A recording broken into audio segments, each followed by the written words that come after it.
కన్నీళ్లతోనూ తన్ను మరణం నుండి రక్షింపగలవానికి ప్రార్థనలను యాచనలను సమర్పించి భయభక్తులు కలిగి ఉన్నందున ఆయన అంగీకరింపబడెను. ఆయన కుమారుడై ఉండి తాను పొందిన శ్రమల వలన విధేయత నేర్చుకొనెను. మరియు ఆయన సంపూర్ణ సిద్ధి పొందినవాడై మెల్కీసెదెకు యొక్క క్రమంలో చేరిన ప్రధాన యాజకుడని దేవుని చేత పిలువబడి తనకు విధేయులైనటువంటి నిత్య రక్షణకు కారకుడాయను. దేవుడు దీవించి ఆశీర్వదించును గాక. ఇక్కడ మనం చూస్తున్నాము, యేసుక్రీస్తు ప్రభువారు ఆయన శరీరధారిగా ఉన్నటువంటి దినాల్లో మరి మహా రోదనతోనూ కన్నీళ్లతోనూ తను మరణము గల రక్షింపగలవానికి ప్రార్థనలను యాచనలను సమర్పించి భయభక్తులు కలిగి ఉన్నందున ఆయన అంగీకరింపబడెను. ఆయన కుమారుడై ఉండి తాను పొందిన శ్రమల వలన విధేయత నేర్చుకొనెను. మరి అంతేకాదు ఆయన సంపూర్ణ సిద్ధి పొందినవాడై మెల్కీసెదెకు క్రమంలో చేరిన ప్రధాన యాజకుడని దేవుని చేత పిలువబడి తనకు విధేయులైనటువంటి వారందరికీ కూడా నిత్య రక్షణకు కారకుడాయను. అని దేవుని వాక్యం ఇక్కడ మనం చూస్తున్నాం. ఇక్కడ ప్రభు సైతం కూడా తన శరీరధారిగా ఉన్నటువంటి దినాలలో తాను ఎలాగూ మరి ప్రార్థన చేశారో, ఎలాగూ యాచనలు సమర్పించారో, ఎలాగూ భయభక్తులు కలిగినటువంటి వారుగా ఉన్నాడో, అంతేకాదు ఆయన కుమారుడై ఉండి కూడా తాను పొందిన శ్రమల వలన ఎలాగూ విధేయత నేర్చుకున్నారో, ఈ విషయాలన్నీ కూడా మనము చూస్తున్నాము. అలాగనే ఈ రోజున కుమారుడు ఎలాగూ తండ్రికి విధేయుడున్నాడో అలాగనే మనము కూడా విధేయత కలిగినటువంటి వారంగా ఉండాలి. విధేయత లేకుండా మనం ఏమీ చేయలేం. విధేయత లేకుండా మనం ఏం చేయలేం అన్నమాట. చాలాసార్లు విధేయత చూపించకుండానే ప్రార్థన చేయగలుగుతాం. మనం విధేయత చూపించకుండానే ఎన్నో శ్రమలు అనిపిస్తూ ఉంటాం. విధేయత చూపించుకోకుండానే భయభక్తులు గల వారమలే మనం ప్రజలకు కనపడతాం. విధేయత లేకుండా మనం ఏది చేసినా కానీ అది తప్పు అన్నమాట. అదే ఫలింపులోకి రాదు. అది అభివృద్ధి మనం పొందలేం. కాబట్టి మనం విధేయత చూపించేటువంటి బిడలంగా ఉండాలి. క్రీస్తు ప్రభువారు ఆయన విధేయత చూపించినటువంటి వాడుగా మనం చూస్తున్నాం. అయితే మనం ఎలాగో విధేయత చూపిస్తున్నాము అని అనటానికి కొన్ని కారణాలు ఉన్నాయి బైబిల్లో. అవేంటో మనం ఈ ఉదయకాల సమయంలో రెఫరెన్సులు మాత్రమే జ్ఞాపకం చేసుకుందాం. యోహాను సువార్త 10వ అధ్యాయము 27వ వచనం చదువుదాం. యోహాను సువార్త 10వ అధ్యాయము 27వ వచనం చదువుదాం. 10వ అధ్యాయం 27వ వచనం. మొట్టమొదటి సంగతి ఏంటంటే, మనం దేవునికి విధేయత చూపిస్తున్నామనడానికి రుజువులు ఏంటంటే 10వ అధ్యాయం 27వ వచనం, నా గొర్రెలు నా స్వరము వినును, నేను వాటిని ఎరుగుదును, అవి నన్ను వెంబడించును. ఇక్కడ దేవునికి మనం విధేయత చూపించుతున్నామనటానికి రుజువు ఆయన స్వరము వినాలి. ప్రతి ఉదయమును లేచి ఆయన స్వరమును మనం వినాలి. రెండోది, మరి అవి నన్ను వెంబడించే వారంగా ఉండాలి. అప్పుడే మనం దేవునికి విధేయత చూపిస్తున్నామనటానికి రుజువులు అన్నమాట. కాబట్టి దేవుని స్వరం విని ఆయనను వెంబడించేటువంటి వారే ఆయనకు విధేయులు. కొన్నిసార్లు దేవుని స్వరం వినం, దేవుణ్ణి వెంబడించడం కూడా నేర్చుకోం. అలాంటి వారు దేవునికి విధేయత చూపించారనటానికి నిజమైన ఆనవాలు చెప్పలేరు అనేటువంటి విషయాన్ని మనం అర్థం చేసుకోవాలి. రెండోది, మనము దేవునికి విధేయులము అనటానికి రుజువు హెబ్రీ రాసిన పత్రిక 11వ అధ్యాయము 8వ వచనం చదువుదామండి. 8వ వచనం చదువుకుందాం. అబ్రహాము పిలువబడినప్పుడు విశ్వాసమును బట్టి ఆ పిలుపుకు లోబడి తాను స్వాస్థ్యముగా పొందనున్న ఆ ప్రదేశమునకు బయలువెళ్ళెను. మరియు ఎక్కడికి వెళ్ళవలెనో అది ఎరుగకయే బయలువెళ్ళెను. ఇక్కడ విధేయత అనటానికి రుజువు ఏంటంటే, దేవుడు చెప్పిన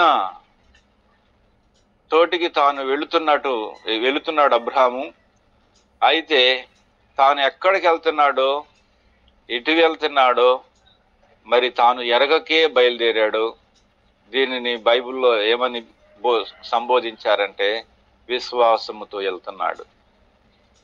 తాను వెళుతున్నటువంటి ప్రదేశం ఏదో తెలియదు కానీ, ఎక్కడికి వెళ్తున్నాడో తెలియదు కానీ, అయితే తాను దేవుని మీద విశ్వాసం ఉంచుకొని ఆయన నన్ను పిలిచే స్థలం, నన్ను పిలుస్తున్నటువంటి దేవుడు నమ్మదగిన వాడని నమ్మి ఆ నమ్మకముతో విశ్వాసముతో బయలు వెళుతున్నాడు. కాబట్టి విశ్వాస సంబంధమైనది విధేయత. విశ్వాసము లేకుండా నువ్వు ఏది చేసినప్పటికీ అది విధేయత అని అనబడదు. విధేయత అని అనబడదు. కాబట్టి మనం ఈ లోకంలో ఏది చేస్తున్నా, ఏది చెందుతున్నా మనం విశ్వాసంతో చేయాల. ప్రార్థన చేస్తున్నామా, విశ్వాసంతో చేయాల. సేవ చేస్తున్నామా, విశ్వాసంతో చేయాల. మన కుటుంబాల్లో, వ్యక్తిగతంగా, సంఘముల్లో, సార్వత్రికంగా మనం ఏది పని చేసినా విశ్వాసంతో చేయాల. అది విధేయత అని అనబడుద్ది. విశ్వాసం లేకుండా ఏది చేసినా అది పాపం అని బైబిల్లో దేవుని వాక్యం చెబుతుంది. కాబట్టి రెండవది విశ్వాసం. మొదటిది దేవుని స్వరం వినాలి, దేవుణ్ణి వెంబడించటం నేర్చుకోవాలి. రెండవది విశ్వాసం అన్నమాట. విశ్వాసం లేకుండా మనం ఏది చేసినా కానీ అది దేవునికి లోబడ్డామని అనిపించబడదన్నమాట. దేవునికి లోబడ్డావని అనటానికి అర్థము విశ్వాసం. ఆ విశ్వాసాన్ని మనం కాపాడుకోవాల్సినటువంటి వారుగా ఉంటున్నాం. ఆరంభ దినాల్లో ఒక విధంగా ఉంటుంది, మరి ఆ ముగింపు దినాల్లో ఒక విధంగా ఉంటుంది విశ్వాసం. ఆ విశ్వాసం అనేది అన్ని కాలాల్లో, అన్ని సమయాల్లో ఒకే రీతిగా ఉండదు. కాబట్టి మన విశ్వాసాన్ని కాపాడుకోవాలి, చాలా జాగ్రత్తగా మనం కాపాడుకోవాలి. విశ్వాస సంబంధమైంది ఏదైతే కాదో అది పాపం అని బైబిల్లో ఎంచబడుతుంది. కాబట్టి నువ్వు దేవునికి లోబడుతున్నావు అనటానికి గుర్తు ఏంటంటే విశ్వాసము. విశ్వాసం సరైనది కాకపోతే దాన్ని పరీక్ష చేసుకోవాలి. మరి విశ్వాసము మూలము అయినదే, అది దేవునికి విధేయత చూపిస్తున్నామనటానికి రుజువు అన్నమాట. మూడవది ఏంటంటే, మొదటి పేతురు పత్రిక 3వ అధ్యాయము 6వ వచనం. 3వ అధ్యాయం 6వ వచనం. ఇక్కడ 5, 6 వచనాలు చదువుదాం. అటువలే పూర్వపు దేవుణ్ణి ఆశ్రయించిన పరిశుద్ధ స్త్రీలు తమ స్వపరుషులకు లోబడి ఉండుట చేత తమ్మును తాము అలంకరించుకొనిరి. ఆ ప్రకారము శారా అబ్రహామును యజమానుడా అని పిలుచుచు అతనికి లోబడి ఉండెను. మీరును యోగ్యముగా నడుచుకొనుచు ఏ భయమునకు బెదరకై ఉన్న ఎడల ఆమెకు పిల్లలగుదురు. చూసావా, కొంతమంది పరిశుద్ధ స్త్రీలు తమ స్వపరుషులకు లోబడి తమ్మును తాము అలంకరించుకున్నారంట. ఆ ప్రకారమే శారా అబ్రహామును యజమానుడా అని పిలుచుచు అతనికి లోబడి ఉండెను అన్నమాట. అంటే ఏంటి అబ్రహాము? నేను చాలాసార్లు అనుకునేవాడిని, అబ్రహాముని యజమానుడా అని పిలుస్తుందంటే ఏంటిది, దాంట్లో ఏముంది నేను అనుకునేవాడు అనమాట. యజమానుడా అని పిలుస్తాం అంటే యజమానుడు అని పిలుస్తాం కాదు. ఈరోజు చాలా మంది పేర్లతో పిలుస్తారు, ఇంకొకరు ముద్దు పేర్లతో పిలుస్తారు, నిక్నేములతో పిలుస్తారు, ఎట్లా పెడతారు. ఇది మొత్తానికి దీంట్లో ఏముందనంటే, యజమానుడా అని పిలుచుటలో, శారా యజమానుడా అని పిలుచుటలో ఏముందంటే లోబడే తత్వం ఉంది ఆమెకి. అది ఈ లోబడే తత్వం ఏమని జ్ఞాపకం చేస్తుంది అని అంటే ప్రేమ అన్నమాట. ప్రేమ. శారా అబ్రహాముని ఎంతగానో ప్రేమించింది, మామూలుగా ప్రేమించలేదు. ప్రేమ గుణము లేకపోతే నువ్వు దేవునికి లోబడినట్లే. గుర్తుపెట్టుకోండి. చాలాసార్లు కపట ప్రేమ చూపిస్తాం, కొన్నిసార్లు ప్రేమిస్తున్నట్టుగా నటిస్తాం మనం.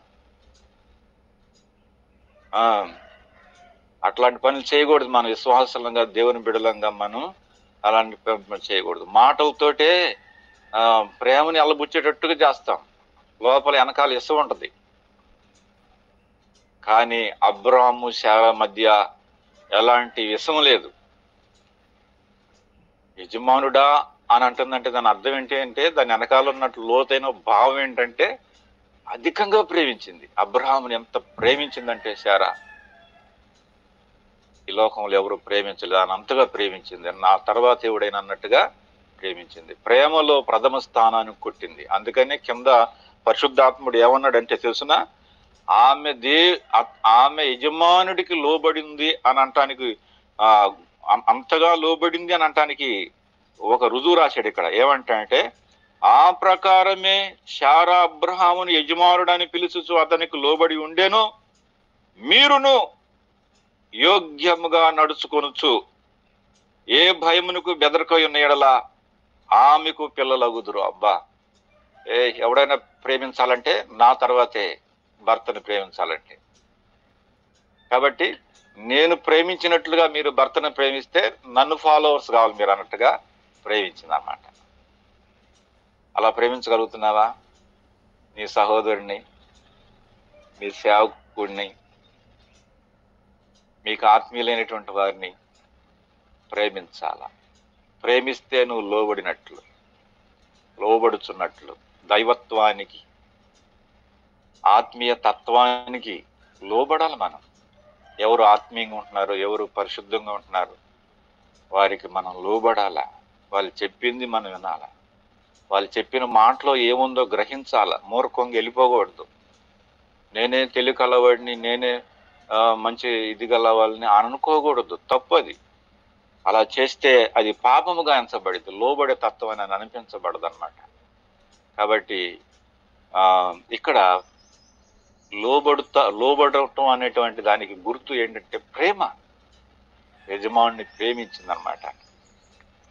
కాబట్టి ఒకటి, ప్రభువును వెంబడించాలి, ప్రభు స్వరం వినాలి. రెండవది విశ్వాసముతో ఉండాలి. మూడవది ప్రేమతో ఉండాలి. నాలుగవదిగా మనం చూద్దాం, రోమియోలు రాసిన పత్రిక 6వ అధ్యాయం 17వ వచనం చదువుదాం. రోమియోలు రాసిన పత్రిక 6వ అధ్యాయం 17వ వచనం. నువ్వు దేవునికి లోబడుతున్నావు అనటానికి గుర్తు, ఒక గుర్తుంది ఇక్కడ, అది చెబుతున్నాను. 16వ అధ్యాయము 17వ వచనం. అందుకని 15 నుంచి చదివితే మనకు అర్థమైంది. అట్లయిన ఎడల కృపకే గాని ధర్మశాస్త్రమునకు లోనైన వారు కాము పాపము చేయుదుమా? అది ఎన్నటికీ కూడదు.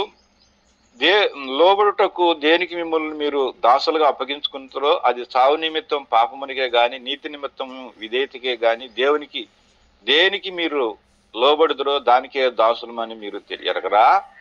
మీరు పాపమునకు దాసులై ఉంటుంది, కానీ ఏ ఉపదేశమునకు మీరు అప్పగింపబడతారో దానికి హృదయపూర్వకంగా లోబడిన వారై పాపము నుండి విమోచించబడి నీతికు దాసులైతారు. ఇందుకు దేవునికి స్తోత్రము అన్నమాట.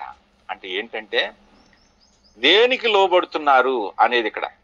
మీరు పాపమునకు లోబడుతున్నారా, లేకపోతే ఏ ఉపదేశ క్రమమునకు మీరు అప్పగించబడతారో దానికి లోబడుతున్నారా? మీరు హృదయపూర్వకంగా లోబడిన వారైతే అన్నమాట. మీరు హృదయపూర్వకంగా లోబడిన వారైతే ఇక్కడ క్రీస్తుతో ఐక్యపరచబడటం అన్నమాట. ఎందుకంటే ఆయనకే మనం ప్రథమ స్థానం ఇవ్వాలి, ఆయనకే మనం లోబడాలా. ఎందుకు అంటే ప్రభువుకు, క్రీస్తుకు మనం ఎందుకు లోపాలి? క్రీస్తు పేరెత్తితేనే కొంతమందికి ఒళ్ళు మంట అనమాట. మంటలు పుట్టిపోతాయి. ఎందుకు వస్తుంది మంటల? ఎందుకు వస్తుంది మంటలు? ఇక్కడ క్రీస్తు ఏం చేశాడు తెలుసునా? మనం పాపము నుంచి, పాప దాసత్వము నుంచి, పాపం యొక్క శాపము నుంచి, పాపం యొక్క అంధకార స్థితి నుంచి, పాపం యొక్క దైవోగ్రత నుంచి, దేవుని శిక్ష నుంచి దేవుడు క్రీస్తు ప్రభువారు మనల్ని దాంట్లోంచి బయటికి తీసుకొచ్చాడు. ఆయన క్రీస్తుకు నువ్వు లోబడితేనే నీవు లోబడినట్లు గుర్తన్నమాట. దైవత్వానికి లోబడినట్టు. క్రీస్తుకు లోబడకపోతే నువ్వు దేవునికి లోబడినట్లే. పాపములోనే ఉన్నావు, దైవ ఉగ్రతలోనే ఉన్నావు, దైవ శాపములోనే ఉన్నావు, దేవుని తీర్పులోనే ఉన్నావు. చనిపోతే నరకానికి వెళ్ళిపోతావు.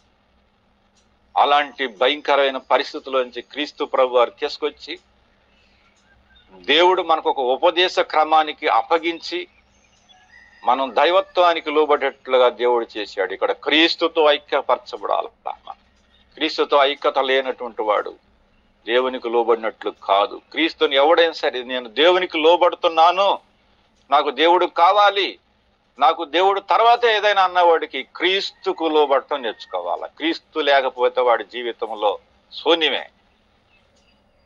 వాడు అన్నమాట భక్తి వేషం వేయొచ్చు, వస్త్ర వేషం వేయొచ్చు, రూపాలు మార్చుకోవచ్చు, మీసాలు గడ్డాలు పెంచుకొని జుట్లు పెంచవచ్చు, రూపాలు మార్చుకోవచ్చు. కానీ క్రీస్తుకు లోబడకపోతే ఈ జీవితంలో అర్థమే లేదు. ఇక్కడ క్రీస్తుతో ఐక్యపరచబడి ఉన్నాము అని అంటాం. నేను బాప్తీసం తీసుకున్నానండి, మందిరానికి వెళ్తున్నానండి, నేను అన్నీ చేస్తున్నానండి అని చెప్పేసి క్రీస్తుకు లోబడకుండా పాపం చేస్తే నీవు కూడా క్రీస్తుకు లోబడినట్లే. క్రీస్తుకు లోబడాలా, ప్రతి విషయంలో లోబడాలా. ఇప్పుడు లోబడాలా. ఇప్పుడు ఎలా ఉన్నావు? దేవునికి దూరంగా ఉన్నావా? దేవుడికి అసహ్యమైనటువంటివన్నీ కూడా చేసుకుంటూ వ్యర్థమైనటువంటి వాటిలో కాలం గడుపుతూ సమయాన్ని వృధా చేసుకుంటూ నష్టం చేసుకుంటూ ఉన్నావా? కాబట్టి మన జీవితంలో జాగ్రత్తగా ఉన్న క్రీస్తుతో నేను ఇప్పటికి కూడా ఐక్యపరచబడ్డాను అని అనటానికి రుజువు ఏంటంటే నువ్వు లోబడి ఉండుట. కొన్నిసార్లు లోబడి ఉండలేవు. కాబట్టి క్రీస్తుతో ఐక్యపరచబడి ఉండుట అనేటువంటి దానికి అర్థం ఏంటంటే నువ్వు లోబడి ఉన్నావు ఇంకా అని అర్థం అన్నమాట. తర్వాత 1 పేతురు 1వ అధ్యాయము 22వ వచనం చదువుదాం. 1 పేతురు 1వ అధ్యాయము 22వ వచనం చదువుతున్నాం. చూడండి, మీ దగ్గర బైబిల్ ఉంటే తిప్పటం మంచిది. దయచేసి బైబిల్ తిప్పండి. 1వ అధ్యాయము 22వ వచనం చదువుకుందాం. 1 పేతురు 2వ అధ్యాయము 1వ అధ్యాయము 22వ వచనం చదువుతున్నాను. మీరు క్షయ బీజము నుండి కాక శాశ్వతమగు జీవము గల దేవుని వాక్యం మూలముగా అక్షయ బీజము నుండి పుట్టినవారు గనక నిష్కపటమైన సహోదర ప్రేమ కలుగునట్లు మీరును సత్యమునకు విధేయత చూపుట చేత మీ మనసులను పవిత్రపరుచుకుని వారై ఒకరినొకడు హృదయపూర్వకంగా మిక్కటముగా ప్రేమించుడి. చూసావా? ప్రేమించుడి. ఈ విషయాలన్నీ మనకేమని జ్ఞాపకం చేస్తున్నాయి అని అంటే పరిశుద్ధత అన్నమాట. ఏమని జ్ఞాపకం చేస్తున్నాయి అంటే పరిశుద్ధత. క్రీస్తు పరిశుద్ధత. దేవుడు మనల్ని క్షయబీజము నుండి కాక దేవుని వాక్యం మూలముగాను, తర్వాత సహోదర ప్రేమ మూలముగాను, సత్యమునకు విధేయత చూపించడం వలనను మీ మనసులను పవిత్రపరుచుకుని వారై ఒకరినొకడు హృదయపూర్వకంగా మిక్కటముగా ప్రేమించుడి. దీనంతట్లో ఏముంది అనంటే, దీనంతట్లో ఏముందయ్యానంటే పవిత్రత ఉందన్నమాట. వాక్యంలో పవిత్రత, క్రీస్తులో పవిత్రత, సహవాసంలో పవిత్రత, పరిశుద్ధతలో దేవుని వాక్యంలో పవిత్రత, పరిశుద్ధుల సహవాసంలో పవిత్రత, సహోదర ప్రేమలో పవిత్రత. పవిత్రత అనేది ఒక విధంగా లేదు. చూడండి ఇక్కడ ఎట్లా ఉందో. ఒక్క కోణంలో లేదు ఇక్కడ పవిత్రత అనేది. కాబట్టి చాలాసార్లు ఎవరితో సంబంధాలు ఉండవు కొన్నిసార్లు అనమాట. నేనొక్కడినే అంటారు. నీ ఒక్కడి దాంట్లో ఏమి లేదమ్మా, ఏమి ఉండదు. సహోదర ప్రేమ ఉందా? మిక్కటమైన ప్రేమతో అంటాడు. వాక్యమును ప్రేమిస్తున్నావా? సంఘమును ప్రేమిస్తున్నావా? పరిశుద్ధులతో అందరితో ఐక్యంగా ఉంటున్నావా? ఇవి లేకపోతే పరిశుద్ధతలో ఉన్నట్టు కాదు. పరిశుద్ధత చాలా ఇంపార్టెంట్. అదంతా ఎక్కడుందంటే లోబడుటలో ఉన్నమాట. లోబడాలి. లోబడుతున్నావా? మరి లోబడకపోతే పరిశుద్ధత లేదు. పరిశుద్ధత లేదు. ఆ పరిశుద్ధత ఎక్కడుంది? దేవుని వాక్యములో ఉంది, దైవ సహవాసములో ఉంది, పరిశుద్ధుల ప్రేమలో ఉంది. ఇది దాంట్లో దాగి ఉంది. అవన్నీ మనం కలిగి ఉన్నప్పుడే ఈ పవిత్రతను అనేటువంటి దాన్ని సంతరించుకోగలుగుతాం. ఆ పవిత్రత ఎక్కడుందంటే లోబడుట్లో ఉందన్నమాట. అందరికి లోబడాల, సంఘానికి లోబడాల, దైవజనుడికి లోబడాలి, పరిశుద్ధులకు లోబడాలి, సహవాసానికి లోబడాలి, ప్రభు పనికి లోబడాలి, దేవుని వాక్యానికి లోబడాలి. దీంట్లో పవిత్రత ఉంది. కొన్నిసార్లు పవిత్రత, నేను పవిత్రుని పరిశుద్ధుని అనుకుంటాను అనమాట.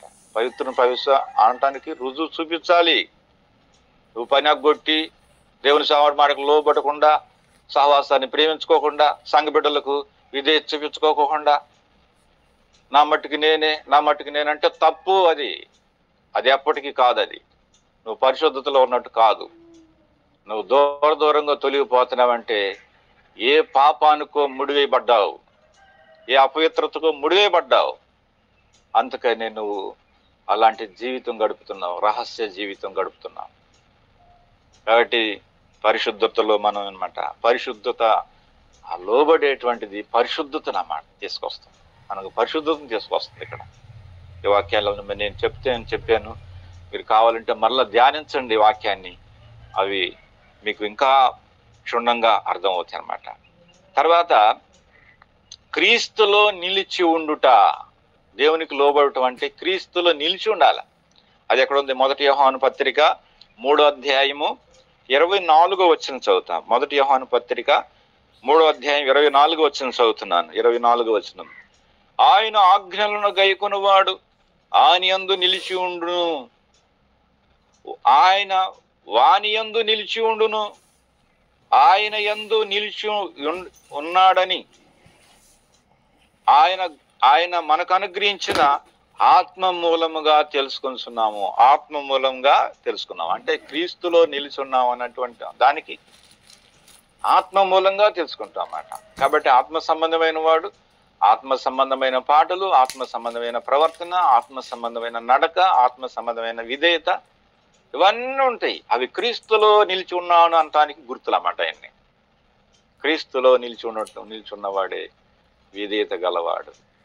క్రీస్తుకు వ్యతిరేకంగా లోకములో గడిపే వాడిలో విధేయత లేదండి. వాటిలో విధేయుడు కాడు, నష్టపోతాడు వాడు. కొద్ది దినాలు మంచిగా ప్రజలకు అందరికీ పచ్చని వృక్షం వలె, ఫలించే వృక్షం వలె కనపడొచ్చేమో, కానీ ఒక్కొక్క సమయం రాబోతున్నప్పుడు వాడు ఆత్మీయంగా ఎండిపోయేటువంటి స్థితిలో వాడు ఉంటాడని దేవుని వాక్యం చెబుతుందండి. చివరగా దేవునికి విధేయత చూపిస్తున్నామని అనటానికి చివరి రుజువు ఏంటంటే అపోస్తుల కార్యములు 5వ అధ్యాయము 32వ వచనం. చివరిగా ఈ మాట జ్ఞాపకం చేసుకుందామండి. అపోస్తుల కార్యములు 5వ అధ్యాయము 32వ వచనం చదువుదాం. 32వ వచనం. అపోస్తుల కార్యములు 5వ అధ్యాయము 32వ వచనం చదువుతున్నాను. మేమును దేవుడు తనకు విధేయులైన వారికి అనుగ్రహించిన పరిశుద్ధాత్మయు ఈ సంగతులకు సాక్షులమై ఉన్నామని చెప్పిరి. 31వ వచనం కూడా చదువుదాం. ఇశ్రాయేలునకు మారు మనసును పాపక్షమాపణ దయచేయుటకై దేవుడు ఆయనను అధిపతిని గాను రక్షకుని గాను తన దక్షిణ హస్త బలము చేత హెచ్చించి ఉన్నాడు. మేము దేవుడు తనకు విధేయులైన వారికి అనుగ్రహించిన పరిశుద్ధాత్మయు ఈ సంగతులకు సాక్షులమై ఉన్నామని చెప్పిరి. ఇక్కడ అపోస్తలులు వాళ్ళు ఎన్నో హింసలు, ఎన్నో కష్టాలు, ఎన్నో పరిస్థితుల్లో కూడా వెళ్తున్నారు. కానీ దేవునికి విధేయత చూపిస్తే మాకు ఇంత పరిస్థితికి పట్టింది అని చెప్పేసి వాళ్ళు అవిధేయులు కాలేదు.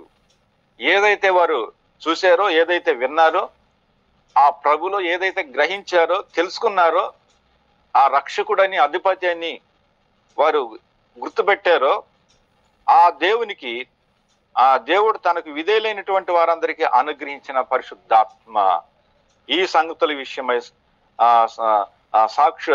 సాక్షులమై ఉన్నామని చెప్పిరి అన్నమాట. ఇక్కడ ఇన్ని శ్రమలు అనిపిస్తున్నప్పటికీ కూడా వారు దేవుని పరిశుద్ధాత్మ చేత నింపబడినటువంటి వారుగానే ఉన్నారు, కానీ పరిశుద్ధాత్మ లేని వారుగా లేరు. అక్కడ కొన్నిసార్లు శ్రమలు వచ్చినప్పుడు, కష్టాలు వచ్చినప్పుడు మనం కూడా ఏమైపోతామంటే అసలు దేవుళ్ళో ఉన్నామా, దెయ్యంలో ఉన్నామా అని అర్థం కాదు కొన్నిసార్లు. అలాంటి స్థితిలో మనం ఉంటాం. కానీ వీరైతే ఎట్లా ఉన్నారంటే అపోస్తులు అన్ని శ్రమల్లో కూడా అనుభవిస్తూ కూడా దేవుడి గురించి సాక్ష్యం ఇస్తూ వారు ఏమన్నారంటే పరిశుద్ధాత్మతో నింపబడినటువంటి వారై ఉన్నారు. అనగా వారు దేవునికి విధేయత చూపిస్తున్నాం అనటానికి ఆ చిట్ట చివరి రుజువు ఏంటంటే వారు పరిశుద్ధాత్మతో నింపబడ్డారు. వారు పరిశుద్ధాత్మ ఉండాలి. విధేయత చూపించిన వారికే పరిశుద్ధాత్మ, అవిధేయులకు కాదు. వాళ్ళు ఎన్ని శ్రమలు, ఎన్ని కష్టాలు, ఎన్ని నష్టాలు అనుభవిస్తూ కూడా వారు దేవుని ఆత్మతో నింపబడిన వారై దేవుని ఆత్మతో, పరిశుద్ధాత్మతో సహవాసం చేస్తూ సంతోషంతో, ఆనందంతో వారి జీవితాలు గడిపినట్లు మనం చూస్తున్నాం. నువ్వు దేవునికి విధేయత చూపిస్తున్నావు అనటానికి రుజువు పరిశుద్ధాత్మ ఉన్నాడా నీ హృదయంలో. పరిశుద్ధాత్మ లేకపోతే నువ్వు దేవునికి విధేయత చూపించినట్లు కాదండి. కాబట్టి ఇన్ని రుజువులు ఉన్నాయి దేవుడికి విధేయత చూపిస్తున్నామని అంటానికి. క్రీస్తు స్వరం వినాలి, రెండోది విశ్వాసపు యొక్క నడక నేర్చుకోవాలి, మూడోది ప్రేమాగుణం కలిగి ఉండాలి, నాలుగోదిగా క్రీస్తుతో ఐక్యత పరచబడినటువంటి అనుభవం కనబడాలి, పరిశుద్ధాత్మ, పరిశుద్ధత అనే అనే ఆయుధాన్ని మనం కలిగి ఉండాలి, క్రీస్తులో నిలిచి ఉండాలి, పరిశుద్ధాత్మ సహవాసం చేయాలి. అప్పుడే నీ జీవితంలో గొప్ప ఆనందాన్ని అనుభవించగలవు. నువ్వు క్రీస్తుకు లోబడి ఉన్నావని చెప్పగలవు. ఇట్టి అనుభవంలో దేవుడు మనలందరినీ నింపునుగాక. యువతి కాల ఈ దీవెన ఆ వర్షాన్ని దేవుడు మనందరి మీద కుమ్మరించునుగాక. ప్రైజ్ లాట్ అంతా.